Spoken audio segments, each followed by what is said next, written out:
Bill, it's your boy Wave, and we back with our alien Bill. And what's new in the news about it? They got did one pull up? Did he RSVP for the Super Bowl? I think he go Hendrix special guest. Like what is really going on in the world? They saying whistleblowers is coming out. They saying the government is everybody who talks. Oh, because lately the whistleblower's been saying, yeah, it's real, but we can't tell you exactly what's going on. Therefore, is it another is it another implant? You know what I'm saying? Is it another plant where telling us it's real, but that's a part of what the government want us to know in that. So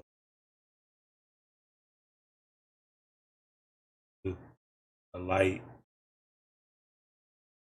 Joe Rogan, you know what I'm saying, interview with whistleblower, you know what I'm saying, Jason Sands. Let's see what Jason Sands got to say. You know what I'm saying? What you on, buddy? Buddy, not for us.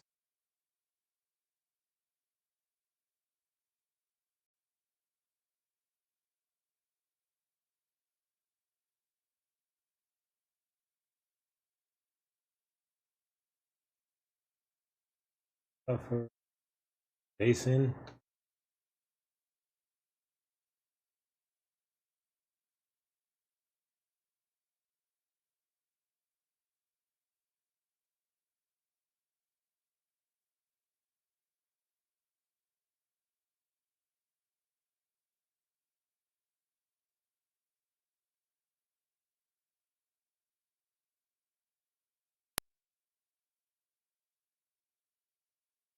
Shout out my boy Loon Go Crazy. We about to jump into this um, Joe Rogan interview. You know, and whistleblower on the aliens and what's real, what's not. Big shout out to my guy Loon. You know what I'm saying? We be going crazy. Catch us on Call of Duty all day. You know what I'm saying? Go tap in with my mans. Shoot, bro, subscribe, like all new videos, run the love up. You know what I'm saying? Tell them your boy Wave sent me. Without further ado, big shout out to the gang. I'll jump into this video. Ready for it, fellas. If a man really hated That's ads, here's what he would do. crazy. Day one, he would install Pi on his computer without spending. How are we just now having interviews and it's just got posted in 2024, but it's from 94. That's crazy. So it's like if they had this technology back then, I mean, if this was really us or secret programs and all that, you know, like in 1994 for real, and like they slow feeding us technology, or is this really extraterrestrial?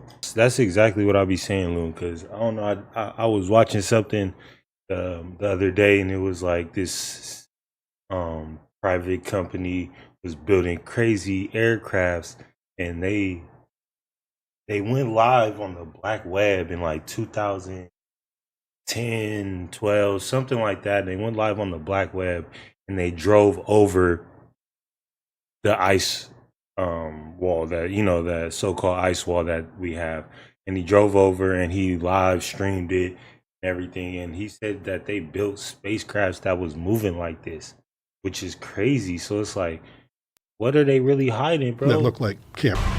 There is electromagnetic energy in that pyramid between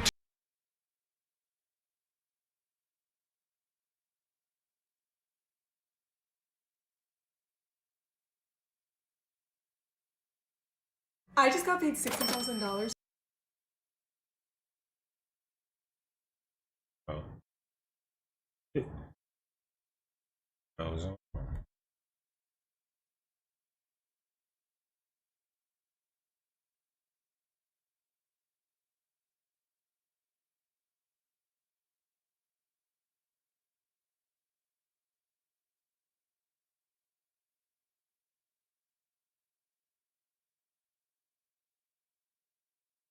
Okay, that was good. That was good.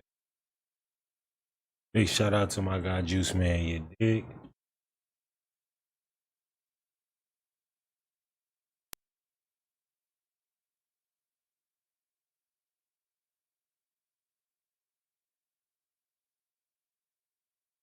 It's getting spooky out here. Getting spooky out here. Hold on. Oh, yeah. That like what bro said he looked like.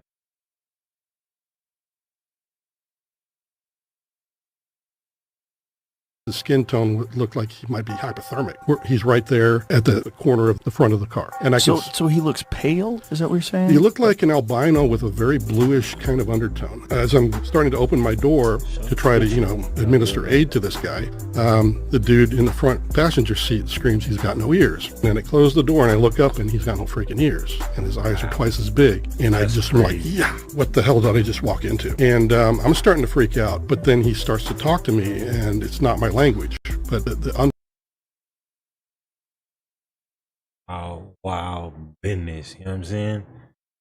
Brad said he walked up on the whip and asked him Criterion. You know what I'm saying?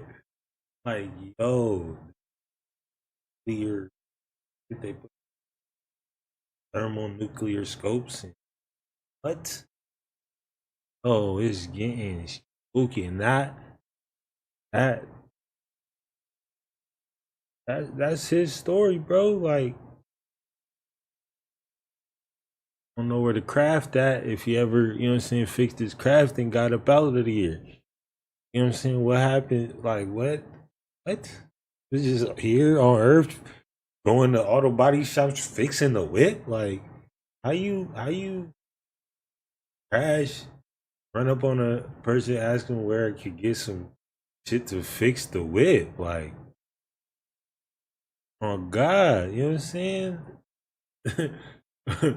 What was that? Yeah, that's funny. Right, look, not the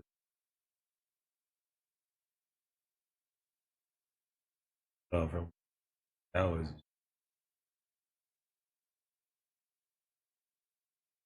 strongest metal in the world. Vibranium. Ah, you know what I'm saying? It was that vibranium.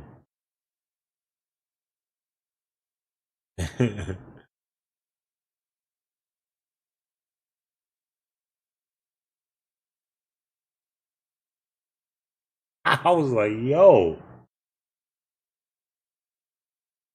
Hey, the vibranium, bro, that's crazy. Like, yo, I need to fix the whip. Let me get that joint y'all ain't got. Crazy. This video talking about they got 300 sightings a year in Scotland. I'm saying it's a UFO hotspot they talking about. Nestled in the quiet heart of This is where Scotland, they come. the small This is where town they of gathering. Bonnybridge looks like any They out other. in Charming Scotland, streets, rolling hills, living it and up. a small thriving community. In But a as the small, sun dips thriving below the community. horizon, You the know what night I'm saying? sky reveals its Who would have secrets. knew? It's a Scotland place is where the crazy. unexplained is That's part the- of everyday that's the life, Scotland where the crazy? locals share whispered tales of lights darting across the sky, of strange shapes that's defying 4K. gravity, and of encounters that lead Hold on, across the that's sky, 4K. everyday life, where the locals That's share cool. whispered That's tales of crazy. That's lights 4K. darting across What? How come we don't got videos this close? How is already 22 seconds in? They got one. the sky, That's crazy. of strange shapes defying gravity, and of encounters that leave even the skeptics questioning reality. With nearly 300 UFO sightings reported every year over the past 3 decades, this Every seemingly year ordinary for town has attracted 30? the attention of UFO hunters from around the world. Is it a cosmic gateway? A hidden military experiment? Or something beyond human comprehension? Today, we journey into the unknown mysteries that have made Bonnybridge the UFO capital of the world. Welcome to Lab 360, it's time to explore. The first sightings in Bonnybridge began subtly in 1992. Strange lights appeared in the skies, silent and floating, hovering over Bonnybridge as though they were observing, choosing who could see and who could not. Technology in this don't. The lights moved in ways that defied explanation, shooting off at incredible speeds or disappearing altogether.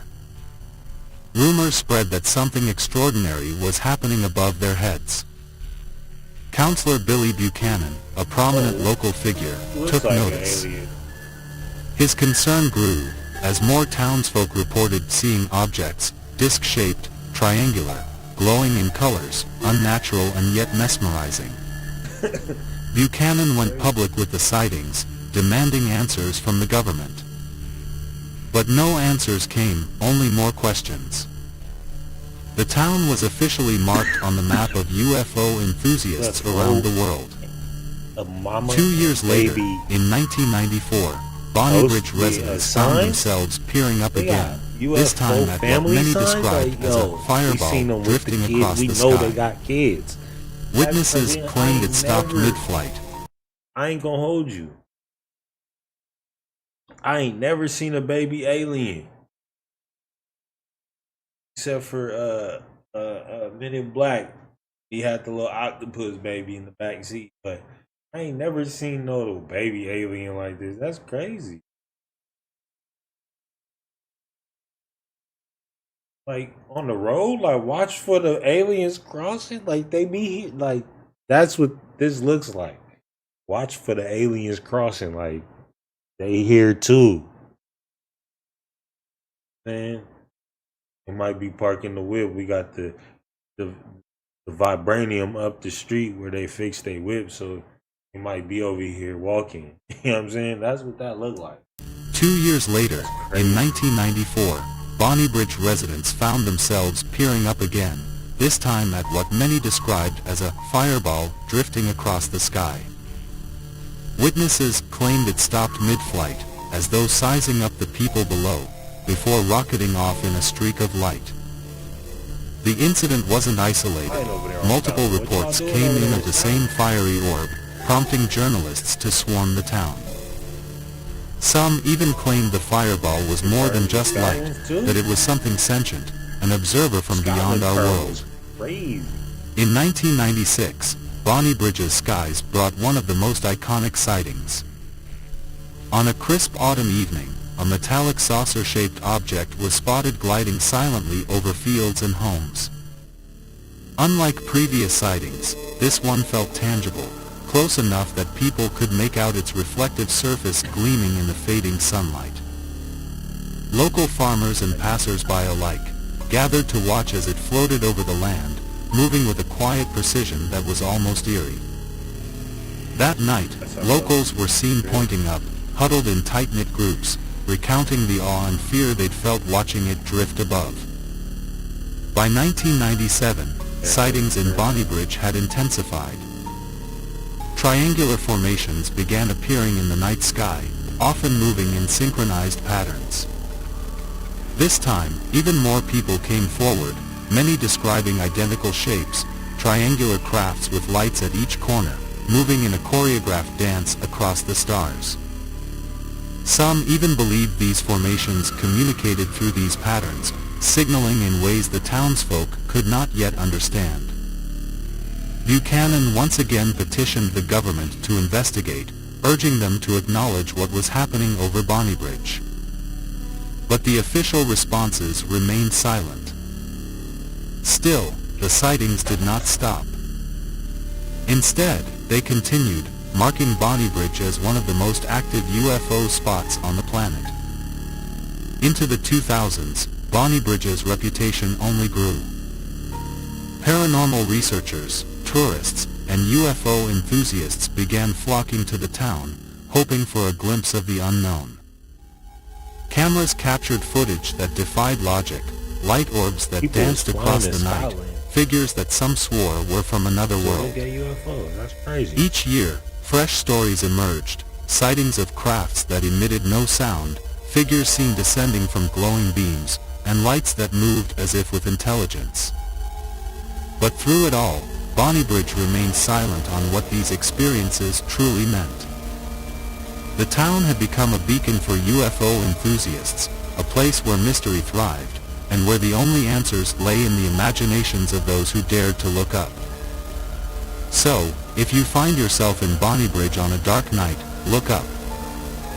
Maybe, just maybe, you'll catch a glimpse of something that defies reason, a reminder that some mysteries refuse to be solved, that some questions are destined to linger, waiting for the next curious soul who dares to look skyward. What's up there, watching us from above? In Bonnybridge, the answer remains as elusive as the stars themselves. Share your thoughts in the comments section below. That's crazy, little Bonnie. Man.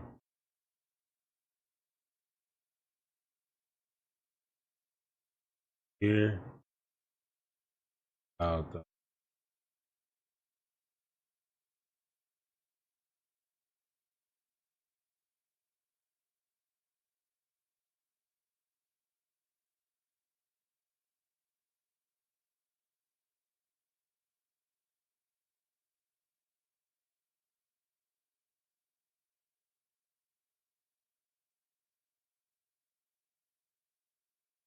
Well, advertising's dynamic duo. We are pivoting our focus onto Gen Z. In certain lighting, I have been mistaken for Gen Z. We can create a Boppenberger filter. She's good. Watch me have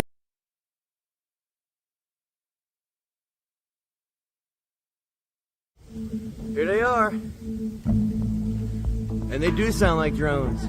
We're seeing things in the sky that look like planes, and a lot of people are actually saying these are drones disguised as planes. They start to interpret those things as being drones because they're primed to do that, because they've seen these media stories. They see reporters on TV pointing and saying that's a drone when it's clearly a plane to anyone who knows anything about aviation.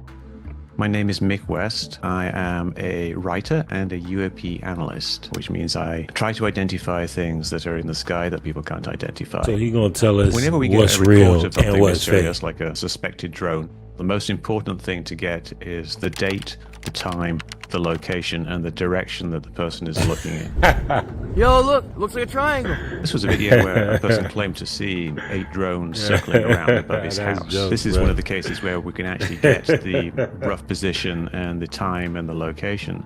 And you can go into a site like Flight Radar 24 and you can just simply roll back the timeline to that date, time, and location. Press play and you'll see what planes are in the air. Then you can select a few of the planes and you can see what path they are taking. So what was happening there was a bunch of planes inbound to one of the local airports, and they were simply waiting to land. So they circle a couple of times and then they carry on the way. And this creates this weird illusion of lots of things in the sky moving around, making these kind of racetrack patterns, kind of like a NASCAR track shaped pattern, but in fact it's just basically normal air traffic. What we seem to be looking at here is a photo taken at night. Seems to be a slightly long exposure. We see some reflections of lights in the top right corner that are kind of streaked out a bit, which means that the exposure was probably about half a second or a quarter of a second. And we see an object in the middle where we see 2 streaks of light, one kind of tic-tac shaped and one that's just kind of a straight line next to it. And then we see kind of a beam of light coming from it. And to me, this looks like a helicopter with a searchlight. Police helicopters often fly over neighborhoods when crimes have been committed or they're searching for somebody. If we had perhaps a slightly better photo, we might be able to see the navigation lights. But in this photo, what we're seeing is probably just the light from the searchlight itself. I wouldn't bet my life on it, but that would be my first hypothesis. This video was taken by a professional cameraman, and it shows kind of this wobbly white light. This is something I've seen a lot of times before. I used to deal with a lot of flat earthers, people who believed the earth was flat, and they would often try to prove that space was fake by taking their very long magnification cameras and focusing in on planets like Venus.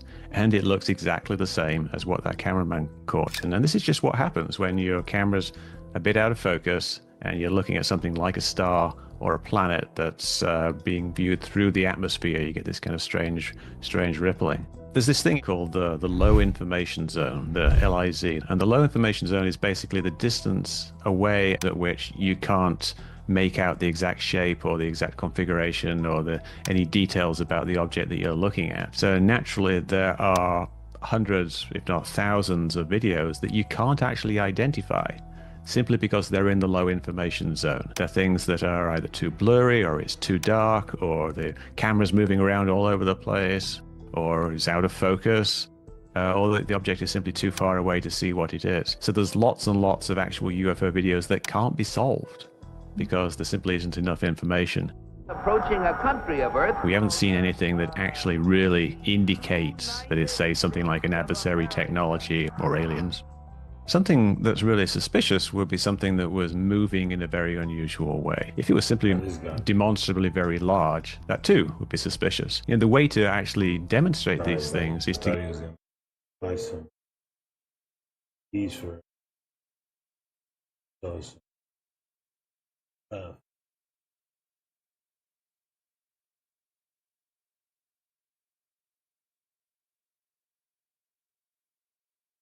Yeah. And oddly seems to be the case that it's like primarily happening in the United States. Like if you look at the difference between the UFO sightings around the world and the UFO sightings in the United States, we're locked in. We're locked in. I said this to you last time, I think. Yeah. Yeah. When you asked me what do I think of aliens, I was like, I would find it a lot more credible if it wasn't all in North America. Also, as an American, I have to say, it's probably because we're the shit. And if I was an alien, what am I going to do? Go to Czechoslovakia? Get the fuck out of here. I'm going to go check out San Francisco. Like, look at all the shit in the streets. Right. Look at all the needles. These people are crazy. I think there's probably both things going on. I think there's probably some sort of extra dimensional possibility that I think occurs during psychedelic drugs and during certain states of altered consciousness, that I have a feeling you're tuning into something that's not always available, but probably is always there. And then there's probably a physical element of things coming here from somewhere else. Because we do that. It just seems so duh. Like, allegedly, we went to the moon, but we definitely sent rovers to Mars. We definitely send satellites into space to take incredible imagery of Jupiter. We definitely do all that. Why would we not think that another species would do that? Especially if they get to some position where they're using some unique, novel form of propulsion that manipulates gravity, and they don't even have to worry about G-forces. They just appear places, which seems to be like what they think these things are doing. Have you heard about that? There's a story about this Chinese scientist that was working on anti-gravity.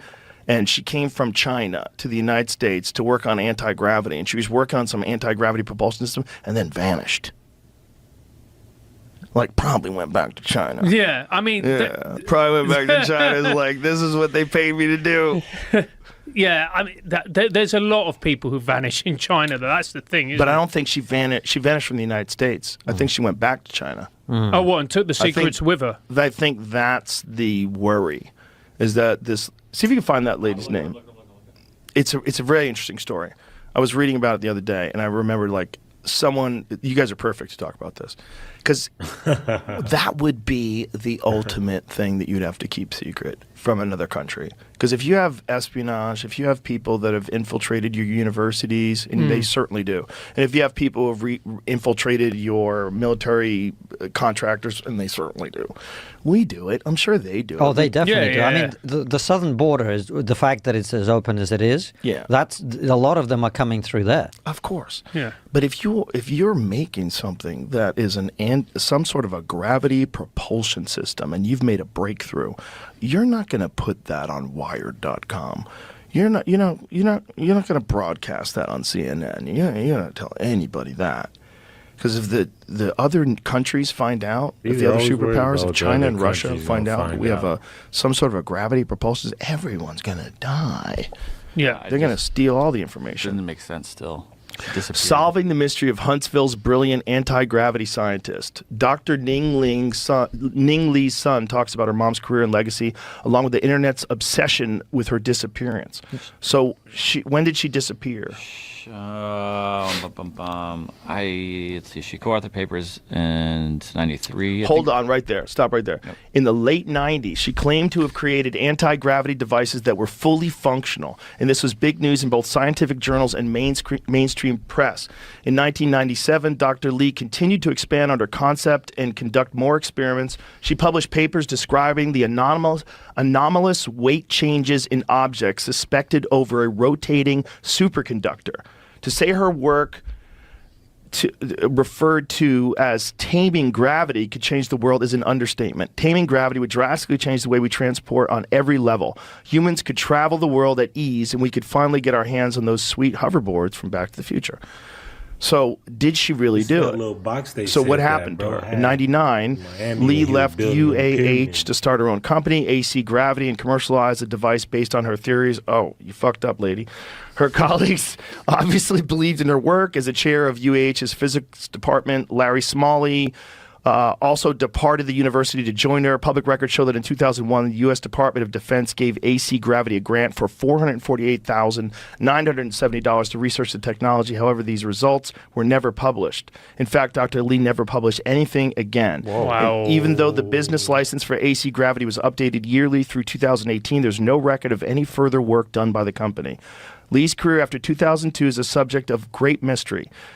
Barely Sociable's research turned up a document showing that she gave a presentation at the 2003 MITRE conference titled Measurability of AC Gravity Fields. The MITRE Corporation challenges federally funded research for manages federally funded research for several U.S. agencies. At the conference, she presented along with a Redstone Arsenal official from U.S. Army Aviation and Missile Command, meaning that her research was still being conducted up to that point. So where did she take off? When did she disappear? I think she went to China. This kind of goes on. This is a bunch of they're not really sure. And then in 2021, so it was 2 years ago. Well, look at this, though. An obituary popped up. An obituary? On a funeral home just outside of Birmingham where she was, where she was. And it didn't say anything about her disappearance. An obituary? They say how she died? I don't know. Check it. Was it water torture? They usually don't say how on an obituary. See? Wow. There she is. She passed away peacefully. Yeah.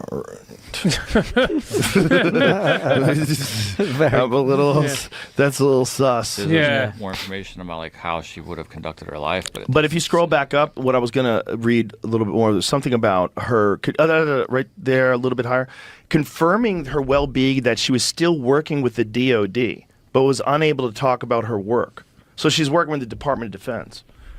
He also told Ventura that he was unable to get a working email address or phone number for her. Bro, they probably made a breakthrough, and that's probably what happens when you make a real breakthrough. They probably give you a very clear indication of how this is going to go from here on out. You're going to be completely isolated from the rest of the world. There's no way we can trust that you're going to tell anybody about this. We're going to have to fucking monitor everything you do, and just you stop publishing, you stop doing anything. But here's the thing. Is that the wrong approach to take? Is that the wrong approach to take when somebody has created something that could be such a monumental tool, potentially a weapon, that an enemy or somebody you perceive to be an enemy could use it against you? I don't think it's the wrong approach to take. I mean, I think especially if you're dealing with someone that came over here from China, it's like, where is she going? Keep an eye on that lady. If she really cracked it,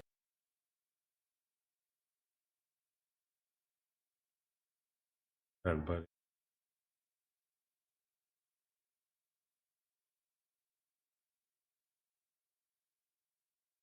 Gravity was. Find your next possibility on Cars.com. Where to next? These people that you have talked to that have worked on back engineering that have seen these things. Yeah, some of them worked, some of them were just called in for some reason or another. Did you ask them how far we've gotten in figuring out how these things work? Some people say we have figured out at least the basic anti-gravity, right? The basic propulsion. Basic levitation. Several people have told me that. So that's, again, in common that I've heard from more than one person. And when did they figure out how to do that? How long ago? That varies. I mean, people that I've talked to obviously are within the last, since I've been an adult, right? So 90s, 2000s this year, but that doesn't mean exactly, when that might have happened. One guy I talked to who's been very public, who passed away, I don't know how to evaluate his results. His stories was a guy named Clifford Stone, Sergeant Clifford Stone, and he publicly talked about being in Vietnam and being pulled out of his unit to be part of this crash retrieval unit, that would go out and do things. And he was a nice old guy. When I met him, I didn't necessarily believe him because he was one of the first people to tell me about something like this. But he was saying it, as somebody who was more hands-on as part of the crash. I'm sure you're aware of Bob Lazar. You know his story. What do you think of that story?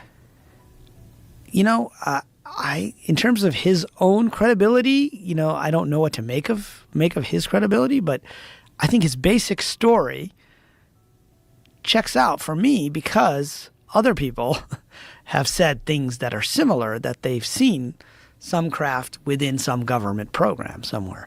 So, I think the basic story checks out. I mean, his thing about element 115 or being used as a propulsion source, I don't know enough about that to really comment. But his credibility has also been attacked because he said he was at MIT and Caltech and that he wasn't really there. And so, there's that whole issue of he explained that to me, and I'll tell you about it later. Okay. I can't discuss it openly.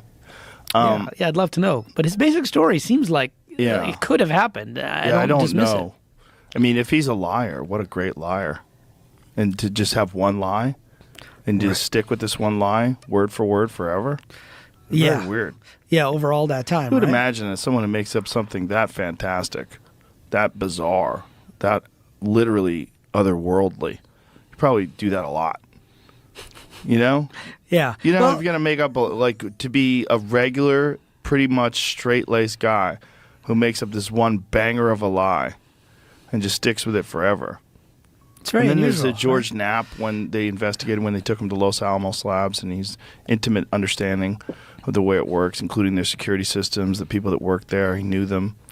Well, that part, I believe, he was there, and he even, there's even a newspaper article showing how he put a rocket engine on a Honda. On a Honda, right? Yeah. So I think that's reasonable to assume he was there.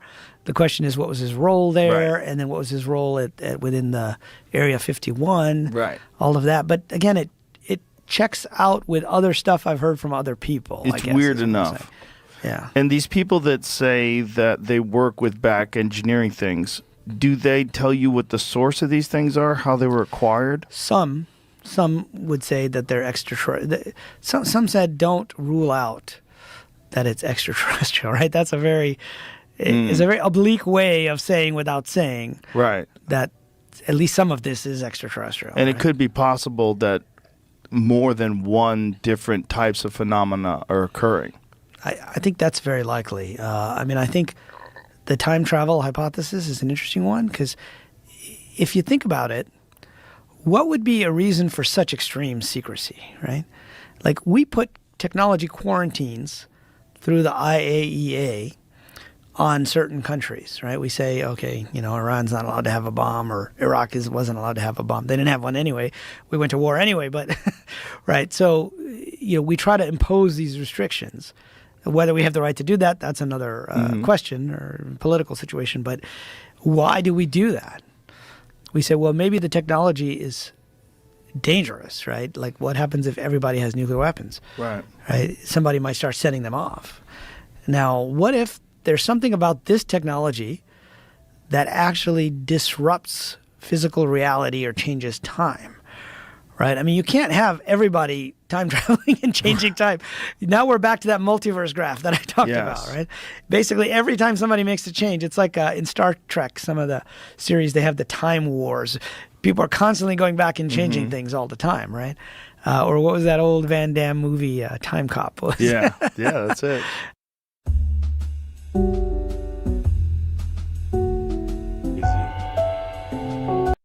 anti-gravity machine. Yeah, man, they figured it out. So they figured out anti-gravity, which means that they could literally, probably suck the gravity out the earth. Yeah.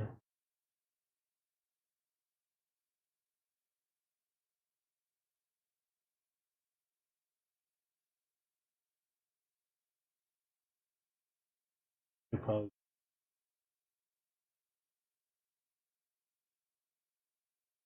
crazy.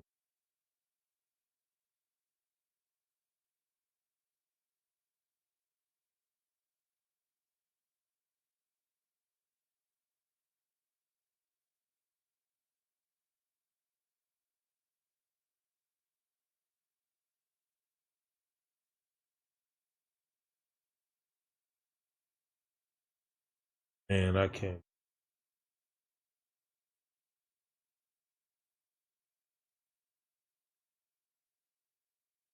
This is supposed to be a live. This is supposed to be NASA's live from Nigeria.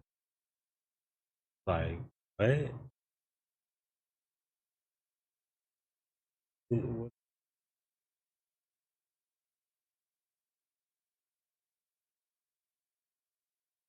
What is really what they got for us? This is all NASA got for us. This technology. So that's down below. You know what I'm saying? Down below right here. What it looks like.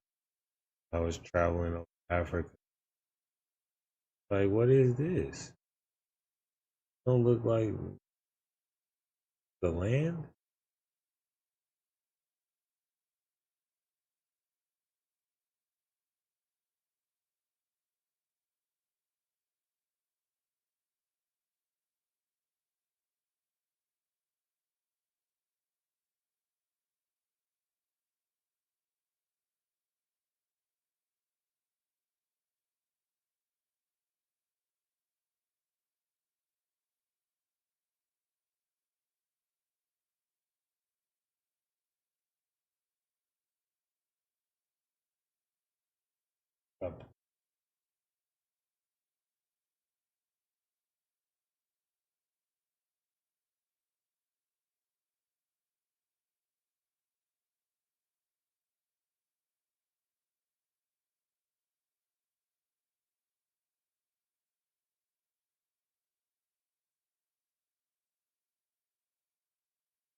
The Joe Rogan Experience. So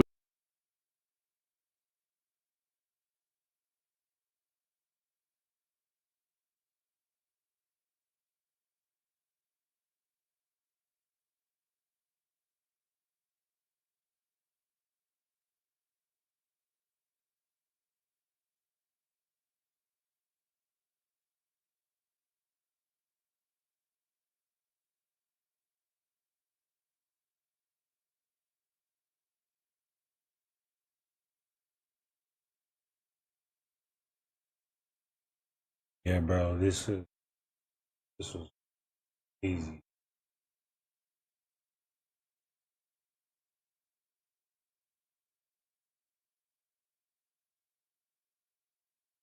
In light of David Grush's whistleblower testimony, where he claimed that the US government is in possession of extraterrestrial spacecraft and potentially even alien bodies, I thought it would be instructive to look at a very different but well-known case in UFO mythology and see if we can spot any common threads. So in today's video, we're going to be traveling to South America to explore one of the most intriguing UFO encounters in Brazilian history, the Varginha UFO incident. So get out your lava lamps and your I Want to Believe poster as we take a trip back to the 90s and relive this as of yet unexplained phenomenon. Our story takes us to the small town of Varginha, located in the state of Minas Gerais, Brazil. It was January 1996, when something extraordinary occurred that would forever etch Varginha into the annals of UFO history. Carlos de Souza, the first eyewitness to describe the incident, claimed that he had seen what appeared to be a damaged object fly across the sky and crash into a field. Thinking it was a human aircraft that had just crashed and might be in need of assistance, he rushed over to the scene. He described picking up a piece of the debris, saying it was similar to aluminum foil in appearance and texture. He crumpled it in his hand and said that it immediately went back to its original shape. Shortly after his arrival on the scene, he claims that the Brazilian military showed up, pointed a rifle in his face, and told him to leave. Although de Souza did not describe seeing any creatures near the crash site, he did describe an overwhelming sense of something like ammonia or sulfur. He gave an interview to the local media shortly after the incident and did not speak publicly on the topic again until 25 years later in James Fox's documentary on the Varginha incident, called Moment of Contact. A few days after de Souza's encounter, 3 girls walking in town reported that they had seen a strange creature, which they described as a humanoid being with large red eyes, prominent bumps or protrusions on the forehead, and having a strong ammonia-like odor. They also claimed that it had dark skin with what appeared to be an oily texture. They quickly ran back to their mother at home in a panic and explained what they had seen. The mother returned with the girls to the scene, but did not see the creature herself. She did, however, describe seeing a footprint that was unlike any other animal footprint she had ever seen, with only 3 prominent toes. She too described a lingering ammonia-like smell. Hours after the girls' account of witnessing the creature, the military erected a blockade in the neighborhood. An eyewitness on camera in Moment of Contact claims that he had attempted to pass the blockade but was stopped by armed military personnel. On the same day, 6 miles away from the crash site that de Souza claims to have witnessed, eyewitnesses in the area called the local fire department with reports of an odd creature in the trees near their houses. Different eyewitnesses claim that the military were present at both sites and claims to have recovered at least one of these creatures at each site. Multiple other eyewitnesses came forward, with testimony verifying a large military presence on that day, as well as seeing what appeared to be a flying object behaving in an unusual manner. A family that spoke to James Fox for his documentary, but did so with only their back shown because they didn't want to be on camera, described seeing an object on that day that appeared to be floating over a certain area for an extended period of time before flying away. These incidents gained widespread media attention, drawing the focus of both national and international news outlets. The Brazilian military initially denied any involvement or knowledge of the incident. However, later revelations and testimonies from military personnel suggested otherwise. Reports emerged of a military operation to retrieve an unidentified object and apprehend strange beings. One such report involves the tragic case of a young military officer named Marco Ceresi. His family claimed that Ceresi was one of the military personnel who captured the creature in the same area where the girls claimed to have seen it. It was said that Ceresi and another officer who was driving were nearby and the creature ran out in front of their truck. Ceresi then grabbed the creature with his bare hands and restrained it in the military truck. Ceresi and the driver, somewhat perplexingly, then are alleged to have transported the creature to the local hospital. It was here that military personnel, who multiple hospital staff say had cordoned off a section of the hospital, spoke with a hospital technician and requested that he perform x-rays on the creature. This technician claimed that he was not allowed to see the results of the x-rays. Ceresi, who was supposed to have come into direct contact with the creature and may have been scratched by it, later received treatment for a mysterious infection that appeared shortly after the incident. Ceresi apparently talked about the incident openly with the doctor that treated him because he was terrified that he was going to die from it. He did eventually end up succumbing to the infection a few weeks later and died, leaving the doctor that treated him perplexed as to the cause. His family still maintains that he died because of an illness he received from contact with the creature. 25 years later, James Fox claims to have discovered the military officer that was driving the truck used by him and Ceresi to transport the creature. He also finds another military whistleblower he dubs Military X to conceal his identity. Here's Fox on Joe Rogan describing the encounter. The military officer, the guy that drove the creature around, I was sitting across from him. You can't see his face, but I did. And I'm looking this guy in the eyes. I'm thinking, I could be looking at a guy that drove a fucking alien around. You have no idea, dude. You have no idea. How did he just... Military X claims that he was one of the people that transported a dead alien body from the hospital. He states that he did not see the full body because it was partially covered in a small stainless steel box. He did, however, describe seeing the foot uncovered, and he claims that it had black oily skin and an odd V-shaped foot. Military X then claims that the body was transported from the hospital to a Brazilian military base in Campinas, where it was then confiscated by the United States military and flown back to the U.S. He claims that the Brazilian military at the time did not have the capability or resources to know how to handle the situation, and so turned it over to the Americans. And that appears to be where the Varginha Trail runs cold. Of course, not everyone believes. Crazy that the doctor, they just let the doctor stay and work at the hospital. I guess he's so, didn't see nothing with the x-rays. They said that the whole hospital stank for weeks of the smell. Weeks. What animal? I mean, you know, like what do you know that would leave a stench for weeks, yo? Like that has to be wow. Wow. I don't even know what to think because that has to be hospital. How is your hospital? I don't know. What does an alien smell like when it's injured? Like, you know, what is injured alien? Like, they had one in the public, went to the hospital. This Varginha incident was extraterrestrial in nature. The military briefing at the time chalked the entire incident up to mass hysteria and mistaken identity, claiming that perhaps the girls had seen a marmoset or some other animal. Skeptics today argue along the same lines. They believe the military's involvement was a mere coincidence, unrelated to any extraterrestrial presence. For example, skeptics cite a military police report released in 2010 by the Brazilian military that gives a wide variety of explanations for what happened that day. For one, it concluded that the girls may have seen a local homeless man nicknamed Mudinho, who had been covered in mud after a rain and had simply mistaken him for a scary creature. The report also claims that Marco Cheresi did not die from a mysterious infection, but rather had had a cyst under his left armpit for some time and had an operation to remove it, which then became infected. Furthermore, Cheresi had not even been involved in any military operation on January 20th, despite multiple witnesses claiming that he had.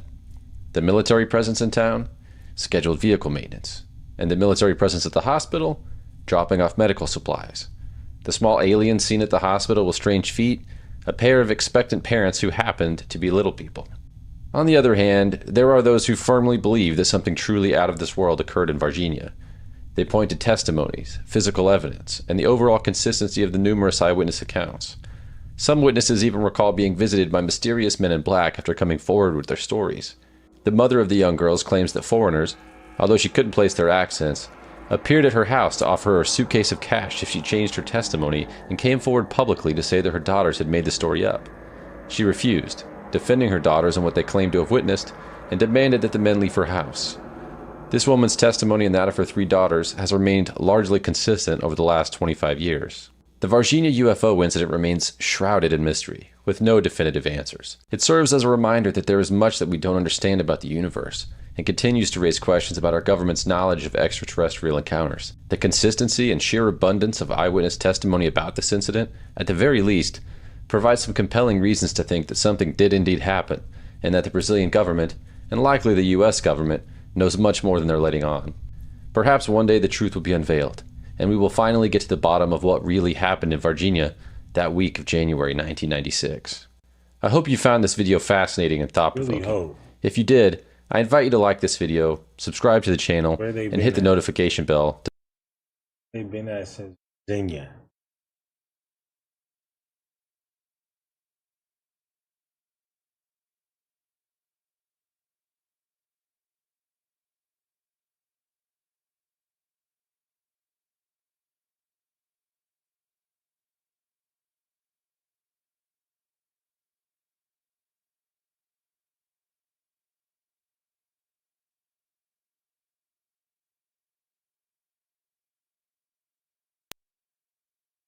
Been some strange sightings over Fresno the past few days. One is a confirmed unidentified flying object caught on camera that the Mutual UFO Network called an interesting find. Fox 26 reporter Rich Rodriguez shows us the UFO and another sighting that had the flight tower and pilots talking Tuesday afternoon. Friday morning while you were sleeping, Our Fox 26 tower camera caught this light in the sky just after 4 a.m. As our camera pulls back, the light appears to be over downtown Fresno. We sent video This is links 2 weeks to ago, Earl Grey y'all. Anderson This is 2 weeks with the ago in Mutual Fresno. UFO Network. As our camera caught this light in the sky just after 4 a.m. As our camera pulls back, the light appears to be over downtown Fresno. We sent video links to Earl Grey Anderson with the Mutual UFO Network. Where you see that object move at the clip that it moves, and then it's hovering again. That's very interesting, and no, we don't get a whole lot of those. That one I would probably actually give an unknown classification to, which is a UFO. Anderson says there were no space launches on Friday. He adds that no unusual stars or planets could be seen either. What I thought was very interesting about that second video is the clip that it suddenly moves. I'm not sure what distance we're looking at there. It wasn't light speed or anything like that, but that is awfully fast. You got an interesting capture there. Somebody saw what I would technically call a UFO. 4 days later, another strange sighting over Fresno. A private pilot had this exchange with the Fresno Tower Tuesday afternoon. The pressure, Tomahawk 2 Tango. Do you have any drone activity on your radar by any chance? Tomahawk 52 Tango. We wouldn't pick up drone activity on the radar. We filter small stuff out. A minute later, the tower contacts the Fresno police helicopter that's flying over the city. I just got a report of a drone at 41 in Herndon, about 3 miles west of you, northwest of you, and if you can go check that out for me. We're currently working a call. As soon as we're done, we'll head up there, PD1. The tower then reports to pilots in the area a drone was spotted near 41 in Herndon. It was flying at roughly 3,000 feet. A second pilot called in to report the object was following him at 3,500 feet.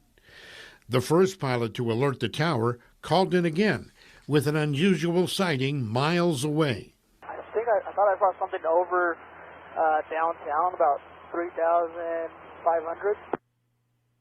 You saw something over downtown at 3,500? Correct. It was like a white object. I Tango. How long ago was this? I just lost it right now. We reached out to the FAA in Fresno for more information Just lost on it right Tuesday's now. unusual sighting by pilots, Out there but right we now, have yet to hear back. Rich Rodriguez, Fox 26 News. What is it? You be the judge. We want to know, have you spotted any unusual sightings in the valley sky? We invite you to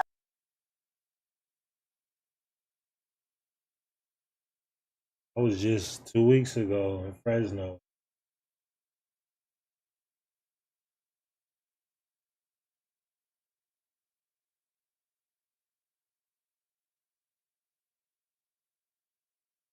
They out there. Ability. Enough. They gonna have to show.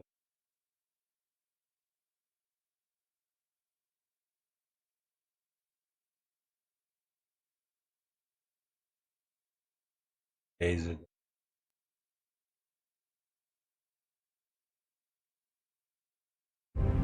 In the halls of Congress, Navy pilots are speaking out. This object remained for about 45 seconds or so before darting off over the mountains. We were seeing objects with our radars, with our cameras, and even with our eyes flying on an almost daily basis. We're very sensitive to how things turn and how things accelerate and how things move. And this didn't follow any of those laws of physics. As of 2023, military and commercial pilots have reported seeing 801 objects they couldn't identify. When we're talking about having an unidentified thing in our airspace, whether it's directly overhead or in our coastal waters, we need to figure out, is this an issue of flight safety? Is this an issue of national security? Is this an adversary spying on us? I was an eyewitness to what is considered one of the most important UFO or UAP encounters, and that's the USS Nimitz Tic Tac encounter. We call it affectionately a Tic Tac because it looks like the little breath mint. It was sort of a white, creamish color. We didn't see a cockpit, we didn't see windows, and it moved in ways that we didn't understand. I don't know what we saw, and I refuse to speculate because I think it would be irresponsible of me to say, well, it was definitely an adversary spying on us, or it was definitely an alien visiting from outer space, because I don't know. One way or another, the more data we're able to bring into this conversation, the more we're going to be able to get to the truth. Ryan Graves is trying to collect data from his fellow pilots, military and commercial. But there's a problem. They're hesitant to share their experiences because of the taboo surrounding UFOs. They don't feel comfortable reporting because of that fear that there could be professional repercussions at their employer, social repercussions with their peers at the airline, because the conversation immediately jumps to, well, there's no proof there's extraterrestrials. You couldn't travel across the universe to get here. And it's like, whoa. Pilots are seeing things that are in the sky that they don't understand what they are and are posing safety risks. That's where the conversation needs to stop. And hey, is this not only an aviation safety risk, but is this a potential national security risk? Because of this stigma, today, the Department of Defense refers to these unidentified flying objects, UFOs, as UAPs, unidentified anomalous phenomena. They changed it from UFO to UAP to try to reduce that stigma, to try to get away from that history, that historical trigger that happens in our brains. The topic is so charged because there are so many conspiracies. I think it's critical to be open-minded, don't be dismissive, and search for the data like any good scientist. Okay.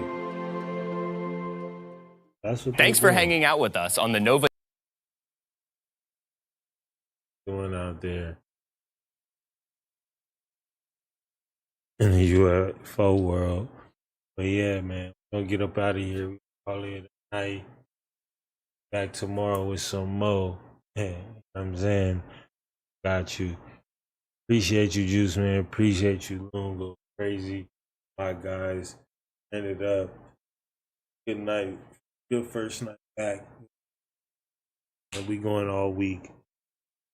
But man, I appreciate you for tapping in, bro. Bro, it don't matter what the name is. It do not matter what the name is, bro. It's all the same. They just trying to switch it like they do history. You know what I'm saying? They trying to confuse us and mislead us, man. Know what it is. Just show us the truth. Show us the proof. You know what I'm saying? 'Cause it's getting too weird out here.